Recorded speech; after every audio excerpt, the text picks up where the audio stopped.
Artois Pharma yang memproduksi Balpirik dan Karol Superpil mempersembahkan drama radio serial Tutur Tinular.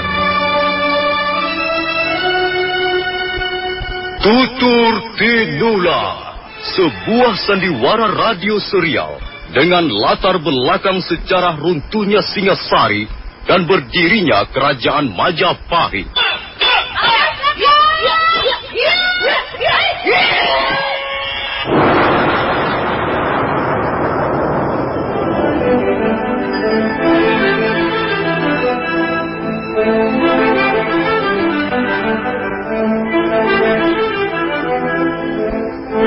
Naskah ditulis dan diolah oleh S. Tijab. Hiasan musik dan sutradara C. Ispriyonoka. Kali ini mengetengahkan episode ke-18 dengan judul Dendam Lama dari Kurawan.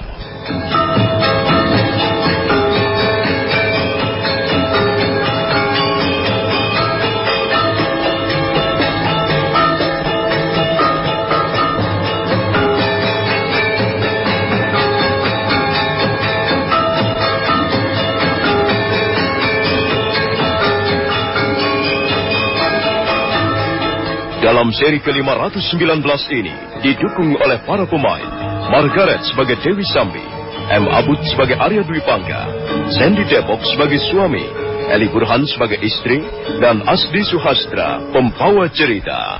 Selamat menikmati. Rujak cingur Mas. Rujak, Bu. Oh iya. Mau yang pedas? Apa yang pedas? Atau yang pedas? Loh, kok pedas semua? Namanya rujak ya harus pedas. Pedas kan panas.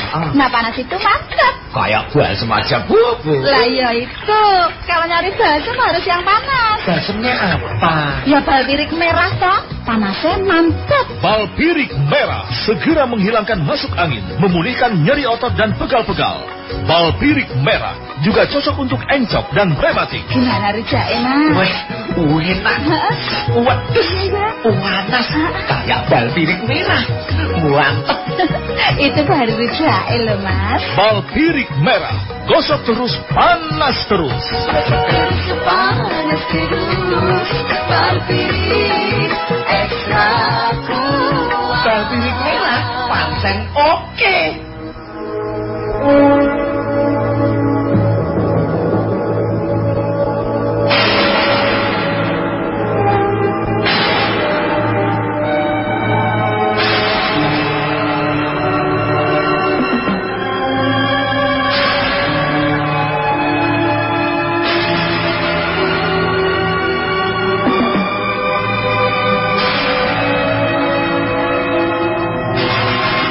Malam itu Dewi Sambi merasa sangat kesepian. Udara dingin dan angin bertiup di sekitar gua tempatnya menginap bersama pendekar syair berdarah. Mendadak nafsunya bangkit. Maklumlah, dia seorang wanita biasa dan sudah sejak lama, sejak kematian Empu Tong Pajil, dia tidak pernah merasakan tubuhnya dijamah laki-laki. Kurang ajar. Aku tidak yakin apakah dia benar-benar menolak. Coba, aku ingin tahu apakah dia mampu menghadapi rayuan-rayuanku.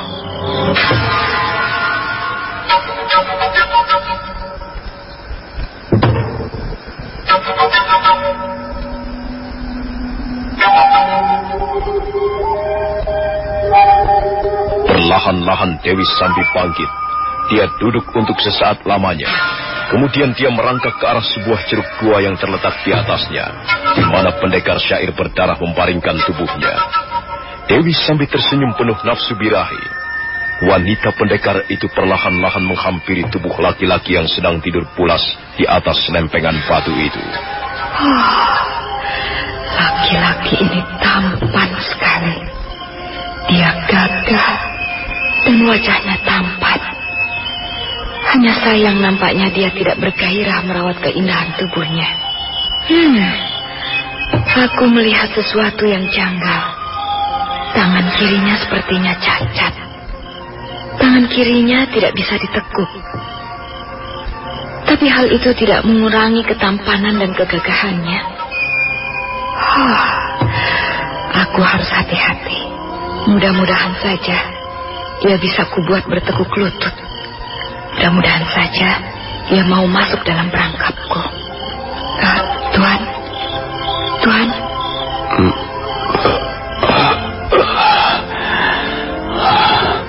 Apa yang kau lakukan di situ, Dewi Sambi? Bolehkah saya tidur di sini di samping Tuan? Sepertinya di sini lebih hangat, Tuan. Terserah. Tidurlah, asal jangan mengganggu aku. Tuan, terima kasih.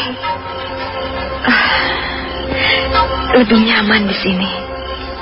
Lebih hangat. Dan tidak terkena hembusan angin malam. Tuan, mengapa Tuan tidak menghadap kemari? Mengapa Tuan membelakangi saya? Aku mengantuk. Aku sudah lelah. Aku mau tidur.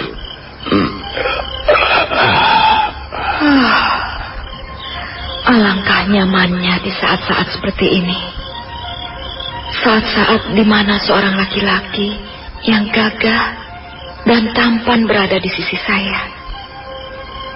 Selama ini saya selalu sendirian. Saya pergi ke sana kemari sendirian. Saya seringkali merasa kesepian. Tuan, apakah Tuan juga seringkali merasa kesepian? Dengan cara bagaimanakah biasanya Tuan mengusir rasa kesepian itu? Saya kira tak ada buruknya kalau kita berterus terang. Saya sangat membutuhkan kehadiran seorang laki-laki. Saya kira Tuan juga membutuhkan kehadiran seorang wanita.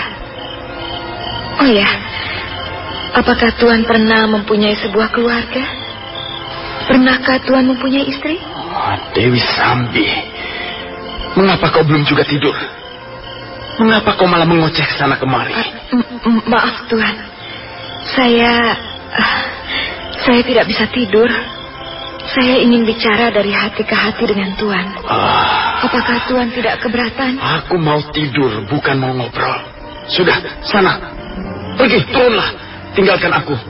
Aku tidak membutuhkanmu. Tuan, jangan begitu. Bukankah malam ini malam yang indah? Kita bisa menikmatinya bersama-sama. Saya tidak sanggup untuk tidur sendirian di bawah sana. Saya ingin tidur di sini bersama Tuan.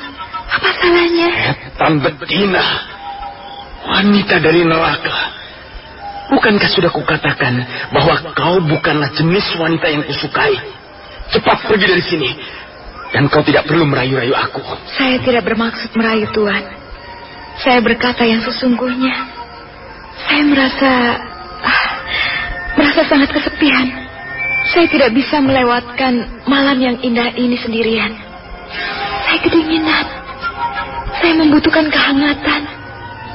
Tuhan, jangan begitu. Saya yakin Tuan juga merasakannya. Tuan hanya berpura-pura saja. Ayolah Tuan, ambillah kesempatan ini.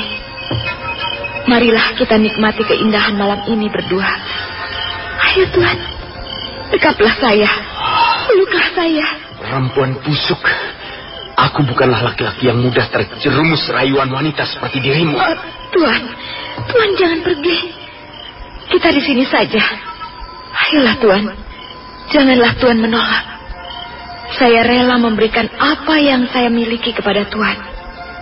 Janganlah Tuan mencampakkan maksud baik saya ini. Tuan, saya sudah tidak tahan lagi. Ayolah Tuan, jangan biarkan saya kedinginan. Peluklah saya. Saya akan merasa sangat berterima kasih kalau Tuan sudi menghangatkan jiwa saya yang sedang kedinginan. Ayolah Tuan, cepat. Mengapa sikap Tuan masih dingin membeku? Apa yang Tuan tunggu? Lihatlah, Dewi Sambi sudah membuka pintunya. Mengapa Tuan tidak segera masuk? Ayolah, Tuan tidak perlu ragu-ragu. Marilah, kita lupakan sejenak kehidupan di dunia yang serba keras di bawah sana. Dan marilah kita reguk bersama-sama kehidupan manis malam ini. Dewi Sambi memeluk kaki pendekar syair berdarah. Dia terus berusaha merayu laki-laki itu. Dia menciumi tangannya, menciumi lengannya, meremas kaki dan betisnya. Tiba-tiba pendekar syair berdarah tersenyum. Dewi Sambi merasa lega melihat laki-laki itu tersenyum kepadanya, sekalipun senyuman itu masih menyiratkan suatu hasrat yang penuh rahasia. Dan selesai tersenyum, laki-laki itu melingkarkan tangannya di leher Dewi Sambi. Wanita pendekar itu tengadah, dan wajahnya menjadi merah padam penuh dendam birahi. Tuhan, tangan-tangan Tuhan sangat kuat, dan lengan-lengan Tuhan sangat perkasa. Saya yakin Tuhan juga sanggup menjadi seorang pendekar pilih tanding di atas ranjang. Aku melihat kabut hitam di jalan-jalan. Cahaya bulan remang-remang menyirami pohon-pohonan.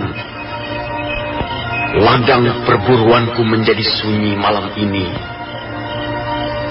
Tiba-tiba kau melintas di tepi khayalanku. Kau baringkan tubuhmu di atas rumput biru. Kau lemparkan api asmara membakar jiwaku.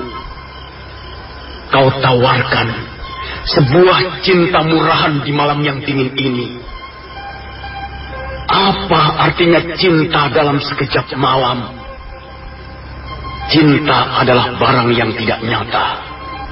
Dan di balik nafsu selalu tersembunyi tipu daya. Marilah ku penuhi hasratmu. Marilah kita bunuh bersama-sama rasa kesunyian ini. Oh, Tuhan, syair-syair Tuhan indah sekali. Saya sangat terpesona mendengarnya. Tuhan, tangan-tangan Tuhan sungguh-sungguh perkasa. Jari jemari Tuhan sangat kuat bagaikan potongan-potongan baja.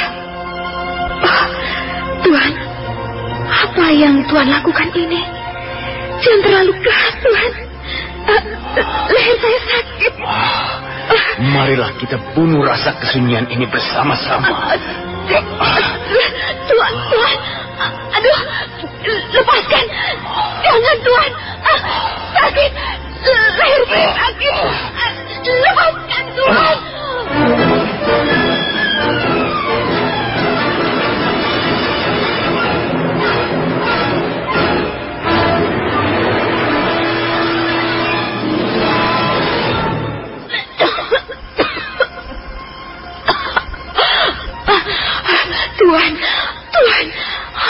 Tuhan telah mencabik leher saya. Tuhan sungguh-sungguh manusia biadab. Dewi Sambi, cepat tinggalkan tempat ini sebelum benar-benar aku ingin mencekikmu. Itu tadi hanya sebagai peringatan bagimu. Jangan coba-coba lagi merayu aku. Aku bukanlah laki-laki yang mudah jatuh ke pangkuan wanita kesepian. Cepat pergi.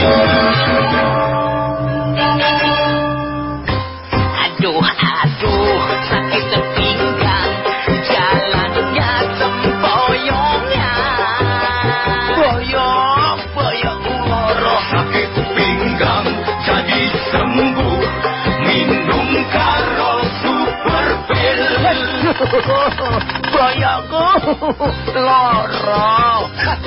Sakit pinggang, minum Karo Super Pil. Buang air kecil jadi lancar dan sakit pinggang hilang. Aduh, sakit pinggang, jalannya sempoyongnya. Boyongku loro. Sakit pinggang jadi sembuh, minum Karo Super Pil. Karol Super Pil menghilangkan sakit pinggang. Produksi Artois Pharma. Baca aturan pakai.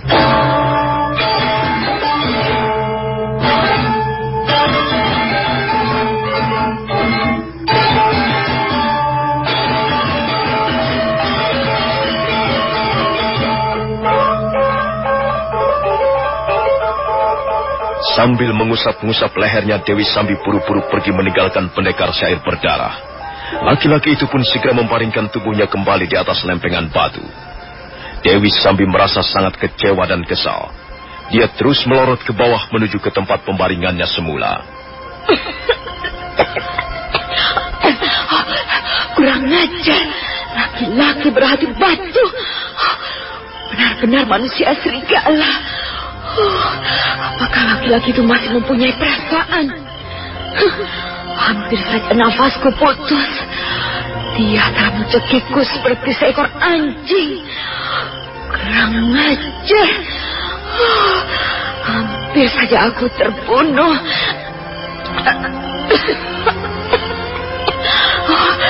Sakit sekali leherku. Untung tulang-tulang leherku tidak sampai patah. Dasar laki-laki sial. Dia diajak bermain cinta malah mencekik leherku. Laki-laki macam apa itu? Mestinya dia tidak hidup berdampingan dengan orang. Mestinya dia bercinta dengan batu-batu karang itu. Sial. Malam ini benar-benar aku bernasib sial.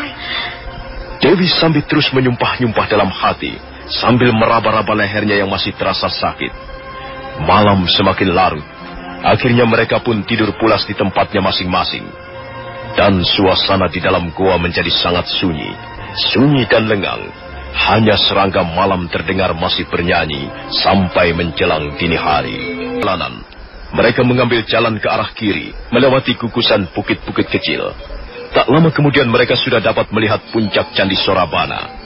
Di belakang Candi Sorabana nampak Candi Tiga Wangi, berdiri megah dengan latar belakang pohon-pohon cemara dewa. Dewi Sambi dan pendekar syair berdarah buru-buru melompat ke balik semak belukar, begitu melihat dua orang bertengkar di tengah jalan. Mereka adalah seorang laki-laki dan seorang wanita. Aku sudah bilang apa? Dia tidak akan mau, Bu. Tapi kau masih juga nekat. Rupanya kau ingin kita miskin selamanya, iya? Apa senangnya hidup melarat?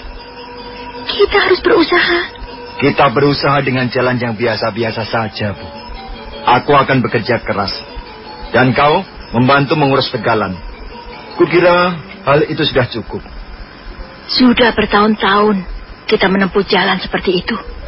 Dan apa hasilnya? Kita masih saja tetap menjadi orang melarat. Hidup serba susah. Tidak punya ini, tidak punya itu. Dan akhir-akhir ini, kita seringkali bertengkar. Dan ketahuilah, persediaan pangan kita tinggal 7 hari lagi. Setelah itu, kita mau makan apa? Kau tidak usah perlu khawatir, Bu. Aku ini suamimu. Aku kepala keluarga. Akulah yang akan bertanggung jawab. Dengan apa kau akan bertanggung jawab? Dengan tubuhmu yang semakin reot. Sudahlah. Kalau dia tidak mau menolong kita, kita bisa mencari dukun sakti yang lain. Pokoknya kita harus menempuh jalan ini. Ya, kalau begitu terserah. Aku ikut saja. Tapi, aku belum yakin bahwa kita akan berhasil. Oh, Nyai. Lihat, ada orang datang.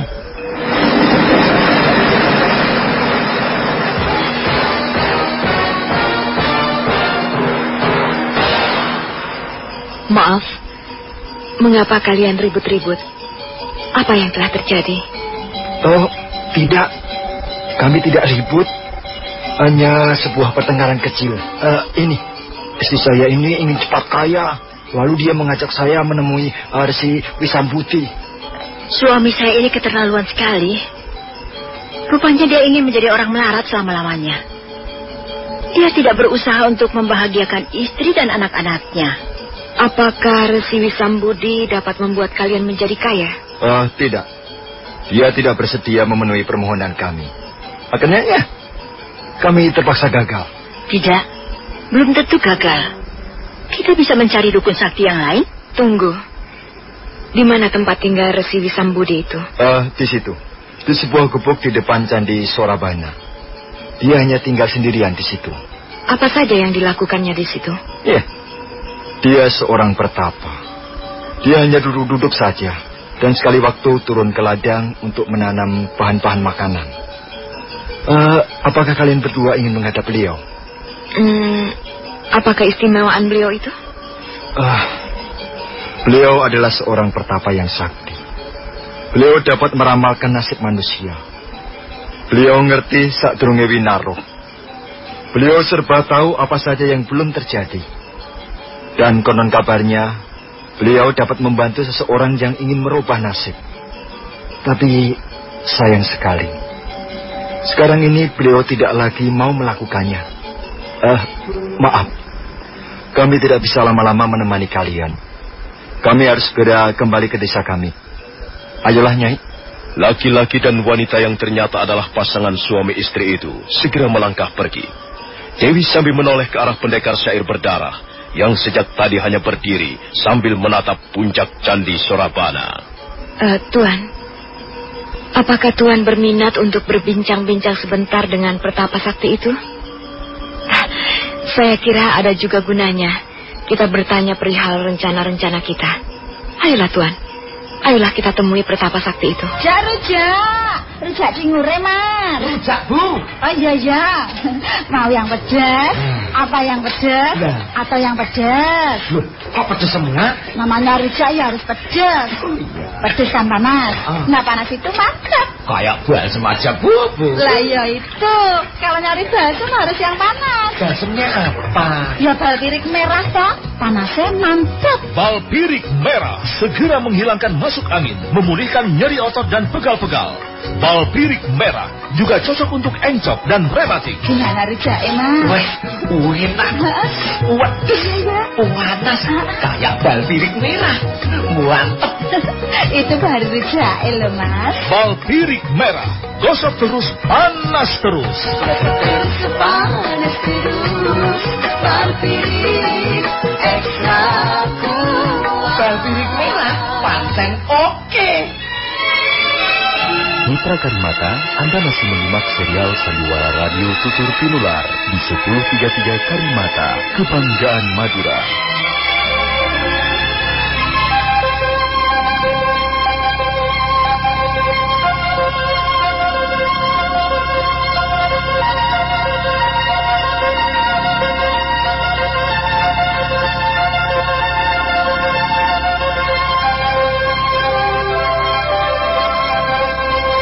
Dia mampu berjalan seperti terbang di atas daun-daun pohon. Dia mampu menyeberangi sungai tanpa perahu. Apakah kalian pernah melihatnya sendiri? Oh, tidak. Kami belum pernah melihatnya. Kami hanya mendengar cerita dari orang-orang. Tetapi kami tidak berdusta. Kami berkata yang sebenarnya. Tidak ada seorang pun yang berani menyangkal bahwa Resi Sambuti adalah seorang pertapa yang sakti. Konon kabarnya, beliau pernah menjadi guru Sang Prabu Kertanegara almarhum. Menurut kata orang, beliau pernah hidup di 3 zaman. Dan beliau akan tetap hidup di zaman apapun juga. Apakah kalian yakin beliau dapat membuat kalian menjadi kaya? Mengapa kalian begitu yakin beliau dapat merubah nasib kalian? Kalau memang beliau bersedia, beliau dapat melakukan apa saja. Jangankan merubah nasib kami. Sejarah kehidupan alam semesta ini berikut isinya dapat beliau baca dengan sebaik-baiknya. Iya benar. Beliau adalah orang yang mengerti Sadurunge Winara. Beliau adalah seorang peramal yang sangat hebat. Konon kabarnya, beliau pernah meramal runtuhnya kerajaan Singasari. Beliau juga meramal suatu saat nanti Majapahit akan menjadi kerajaan jaya yang paling besar, paling cemerlang. Tetapi sayang sekali, sekarang beliau tidak lagi mau meramal. Beliau tidak mau lagi menunjukkan keajaiban-keajaiban. Iya, sayang sekali. Tapi kita bisa berusaha di tempat lain. Maaf, apakah tuan-tuan bermaksud menghadap beliau? Entahlah, kami belum tahu. Itu bagaimana nanti saja. Kalau tuan-tuan dapat memujuk beliau, wah, itu merupakan suatu karunia. Itu merupakan suatu anugerah yang luar biasa. Apa saja yang Tuan inginkan, pasti akan terlaksana dengan bantuan beliau. Tuan ingin gumpalan-gumpalan emas. Tuan ingin batu-batu permata yang indah. Tuan ingin memperoleh jabatan yang tinggi, kedudukan, dan pangkat yang tinggi. Tuan ingin dikasihani orang banyak. Tuan ingin berkenan di hati atasan. Tuan ingin memperoleh kepercayaan dan kemewahan di dalam hidup. mintalah kepada beliau. Beliau sanggup memberikannya. Tetapi itulah, kalau Tuan dapat membujuk beliau. Kalau tidak, ya terpaksa Tuan menempuh dengan cara biasa. Apakah benar beliau bisa meramal nasib orang? Oh iya, dia seorang ahli ramal yang sangat jitu. Peristiwa apa saja yang akan tuan-tuan alami dapat dilihatnya dengan baik sekali. Dengan begitu, beliau dapat memberikan petunjuk-petunjuk yang berharga. Tapi ya, itu dulu. Sekarang ini nampaknya beliau sudah tidak mau lagi menunjukkan kesaktian ataupun keajaiban-keajaiban. Beliau hanyalah seperti orang-orang tua pada umumnya. Kami benar-benar sangat kecewa. Oh, maaf tuan-tuan. Kami tidak bisa lama-lama menemani tuan-tuan. Kami harus segera kembali ke desa kami. Maaf sekali. Ayo, Nyai. Suami istri itu kemudian bergegas melangkah. Mereka berjalan menyusuri jalanan berbatu sambil terus mengadakan pertengkaran kecil di sepanjang jalan. Setelah tubuh mereka lenyap di balik pohon-pohon liar, Dewi Sambi menepuk pundak pendekar syair berdarah. Tuan, boleh juga kita berbincang-bincang sebentar dengan pertapa itu. Bagaimana pendapatmu, Tuan? Apakah ada gunanya? Ya, sebelumnya kita bisa menguji pertapa itu. Apakah dia memang seorang resi yang hebat, yang mumpuni, yang sakti mandraguna. Dan setelah itu, kita bisa memanfaatkan kauruhnya, ilmunya, kesaktiannya. Hai Tuan, kita temui Mereka melangkah menyusuri jalanan berbatu menuju Candi Sorabana di kejauhan. Tak lama kemudian mereka sudah tiba di halaman candi. Dan benar apa yang dikatakan suami istri itu. Di pojok halaman candi nampak sebuah gubuk bambu berdiri. Ada asap mengepul dari dalam gubuk, membubung ke angkasa. Dewi Sambi dan pendekar syair berdarah bergegas menghampiri gubuk. Seorang tua berjenggot putih, berpakaian seperti seorang petani biasa, duduk bersila di atas papan kayu hutan yang dilampari sebuah tikar pandan. Orang tua itu nampaknya tenang-tenang saja. Sama sekali dia tidak berbuat sesuatu untuk menyambut kehadiran tamunya. Maaf, apakah Bapak yang bernama Resi Wisambudi? Oh, iya, benar. Kalian ini siapa? Dan apa maksud kalian datang kemari? Maaf, Bapak Resi. Kami datang dari jauh. Kami sengaja datang kemari untuk memohon bantuan Bapak Resi. Itu kalau sekiranya Bapak Resi berkenan membantu kami. Aku lihat kalian berdua ini masih muda. Mengapa orang-orang muda minta bantuan kepada orang-orang tua? Apa yang bisa kulakukan untuk membantu kalian? Kami pernah mendengar bahwa Bapak Resi adalah seorang petapa sakti mandraguna. Bapak sudah banyak menolong warga desa. Bapak seringkali menunjukkan keajaiban-keajaiban dan mukjizat. Itu tidak benar. Yang berkata bahwa aku ini sakti, itu mereka. Orang-orang itu. Orang-orang desa itu. Tapi sebenarnya aku ini orang biasa saja. Aku tidak mempunyai kepandaian apa-apa. Dan lagi, aku sudah sangat tua. Aku tidak mengharapkan apa-apa lagi, selain mengisi sisa-sisa hidupku dengan cara seperti ini. Nah, lihatlah, aku mempunyai sebuah ladang kecil di belakang candi ini. Setiap hari aku menanam jagung atau talas. Setiap hari aku sibuk bekerja untuk mengurusi keperluanku sendiri. Ya, mau apa lagi? Aku bukan lagi orang muda seperti kalian. Tidak banyak yang aku inginkan. Aku hanya sekedar ingin mengisi sisa hidupku sebagaimana layaknya orang-orang tua yang lain. Ya, nampaknya Bapak masih segar bugar.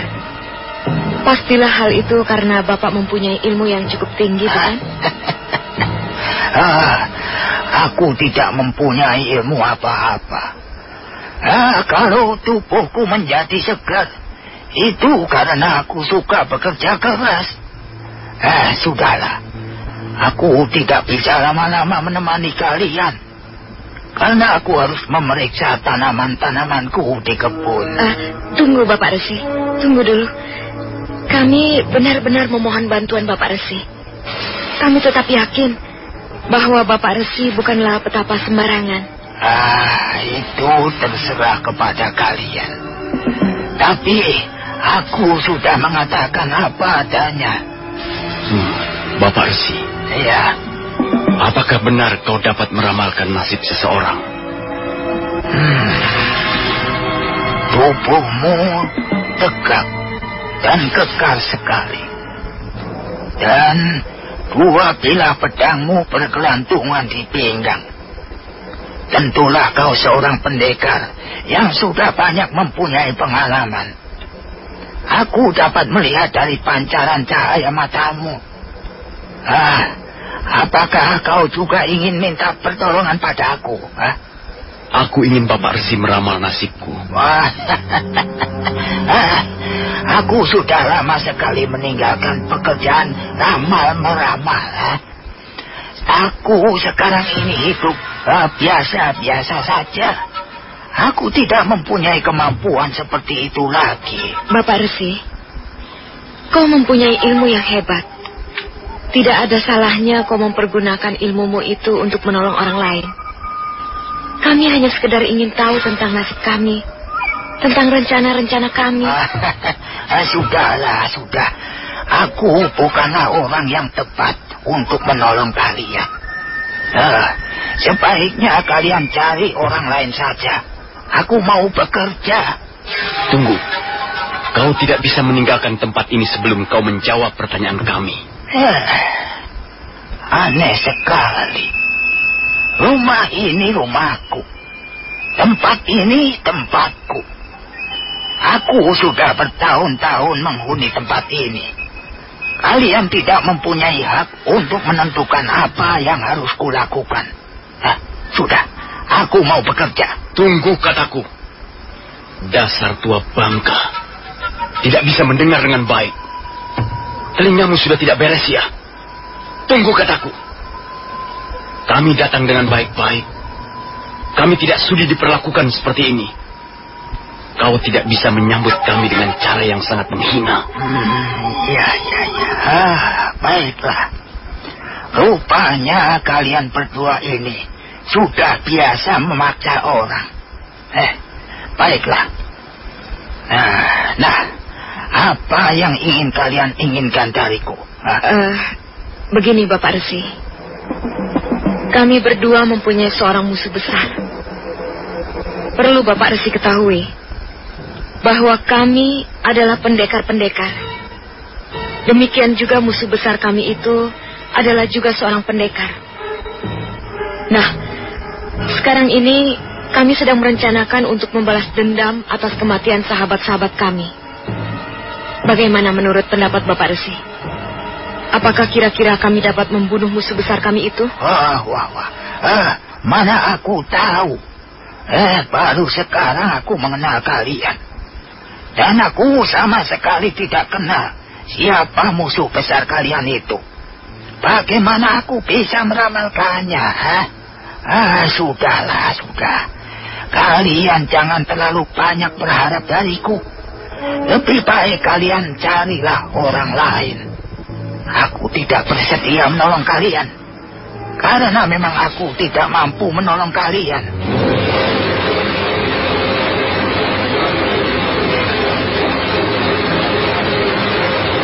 Rujak. Jadi ngureman. Rujak, Bu. Oh iya. Mau yang pedas? Apa yang pedas? Atau yang pedas? Loh, kok pedas semua? Namanya rujak ya harus pedas. Pedas kan panas. Nggak panas itu mantap. Kayak balsem aja, Bu. Lah ya itu. Kalau nyari balsem harus yang panas. Balsemnya apa? Ya balpirik merah toh. Panasnya mantap. Balpirik merah segera menghilangkan masuk angin, memulihkan nyeri otot dan pegal-pegal. Balpirik merah juga cocok untuk encok dan rematik. Gimana rujak Mas? Wah, enak. Waduh, panas. Kayak balpirik merah. Mantap. Itu baru rujak loh Mas. Balpirik merah, gosok terus, panas terus. Panas terus, balpirik ekstra kuat. Balpirik merah, pancen oke.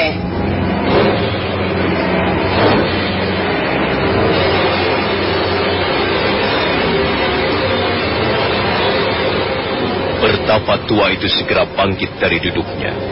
Dewi Sambi melangkah mundur setindak. Sementara pendekar syair berdarah tetap tenang berdiri tegak. Resi Wisambudi bermaksud meninggalkan serambi gubuk, tapi mendadak langkahnya tertahan. Pendekar syair berdarah menjamah pundak kirinya sambil menatapnya dengan tajam. Kau tidak boleh pergi.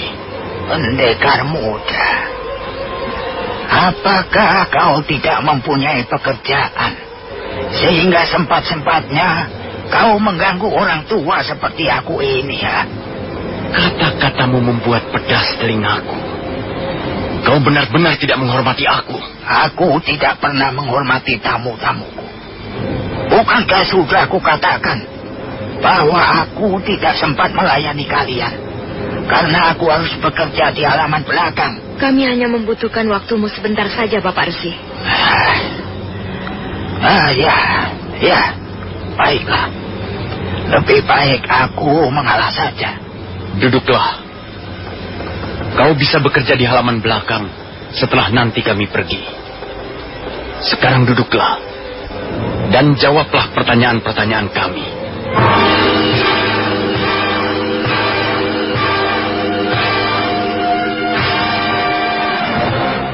Nah, apa yang ingin kau tanyakan kepadaku, pendekar muda? Aku mempunyai beberapa bait syair. Dengarkan baik-baik. Burung Raja Wali melintas di puncak candi. Tepak sayapnya menggetarkan hati. Dia merasa menjadi unggas paling perkasa.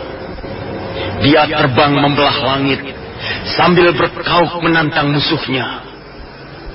Permukaan bumi mengkerut karena takut. Daun-daun pohon berguguran dicekam kengerian. Burung Raja Wali melintas di puncak candi. Dialah Raja Angkasa Raya. Berilah jalan padanya untuk memburu musuhnya. Nah, Bapak Resi, bagaimana pendapatmu dengan syairku tadi? Tuan Pendekar, karena Tuan telah bertanya melalui bait-bait syair, maka saya pun akan menjawab melalui bait-bait syair. Nah, silakan dengar. Seekor burung beranjangan terbang rendah. Dia terbang sambil bernyanyi tentang bulu-bulunya yang indah. Suaranya merdu dan berwibawa. Dia gesit, tapi sopan dan ramah. Persetan dengan langit penuh kesombongan. Masa bodoh angkasa menyimpan 1000 dendam. Ranjangan yang cantik dan gesit tetap terbang sambil bersuit-suit. Ia seekor burung yang sederhana, sekalipun mampu terbang bagaikan kilat bawana. Nah, pendekar muda, demikianlah jawaban saya. Apa arti jawabanmu itu, Bapak Resi? Kau tahu siapa yang kumaksud dengan Raja Wali? Raja Wali adalah Tuan Pendekar sendiri. Dia memang burung yang hebat. Dia perkasa, melebihi burung-burung yang lain. Dia boleh bangga karena keperkasaannya. Hanya sayang sekali dia terjerumus dalam kubangan kesombongan yang sangat dalam. Hal itulah yang sangat merugikannya sendiri. Oh, jadi kau menganggap sahabatku ini seorang pendekar yang sombong, Bapak Resi? Dialah dia yang menjawab sendiri. Baik. Lalu siapa yang kau maksudkan dengan burung beranjangan itu? Tuan pendekar harus berhati-hati menghadapi burung beranjangan itu. Dia bisa menjadi malapetaka bagi Raja Wali yang Tuan bangga-banggakan itu. Bagaimana kalau misalnya 2 ekor burung itu bertarung di udara? Kukira beranjangan itu akan binasa diterkam oleh Raja Wali. Ya, mungkin begitulah menurut perkiraan Tuan. Tapi saya berpendapat lain. Sekalipun beranjangan seekor burung yang tidak begitu besar, tapi dia cukup cerdik. Sedangkan Raja Wali, sekalipun tenaganya besar dan cakar-cakarnya sangat tajam, paruhnya runcing bagikan pisau cukur, tapi karena kesombongannya, maka dia pasti akan lengah dan binasa. Bulu-bulunya akan habis berkukuran, dan napasnya akan putus karena nafsu angkara. Aku tidak yakin beranjangan itu dapat mengalahkan Raja Wali. Dalam 2-3 kali geberakan, beranjangan itu pasti akan hancur luluh. Tuan boleh percaya, boleh tidak. Tapi saya sudah memberikan jawaban. Sekarang kami ingin bertanya mengenai nasib kami, Bapak Resi. Saya harap Bapak Resi dapat memberikan keterangan yang kami butuhkan. Tapi janganlah Bapak Resi coba-coba untuk menipu kami. Menipu adalah pekerjaan yang tidak baik. Mengapa hal itu harus dilakukan? Nah, lihatlah Bapak Resi. Bagaimanakah rajah tangan saya ini? Apakah kira-kira perjalanan nasib saya cukup menyenangkan di kelak kemudian hari?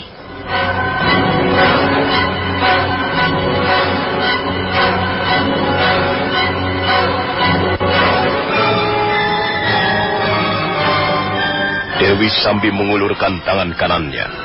Resi Wisampudi mengamati sejenak garis-garis yang tertera di telapak tangan wanita pendekar itu. Sesaat lamanya dia merenung dan berpikir. Kemudian nampak pertapa tua itu mengangguk lemah. Bagaimana Bapak Resi? Baiklah. Karena kau memaksa juga, maka aku pun akan mengatakannya.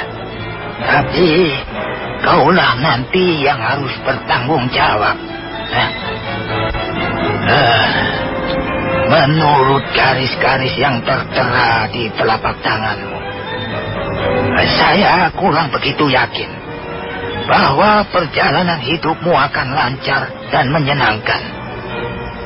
Saya melihat garis-garis warna yang serba gelap. Saya sama sekali tidak melihat sebuah titik terang yang memberikan harapan. Dan ingat, jika suatu saat kau merasa putus asa, maka kau harus benar-benar waspada. Sebab hari-hari penghapusanmu sudah dekat. Saya mempunyai seorang musuh besar. Dia seorang pendekar pilih tanding. Dia sudah membunuh sahabatku. Apakah kira-kira aku dapat membalas dendam atas kematian sahabatku itu? Maaf. Menurut pendapatku, sebaiknya urungkan saja niatmu itu. Rasa dendam tidak baik untuk kita pelihara. Rasa dendam itu justru akan menjerumuskan ke dalam jurang yang penuh malapetaka.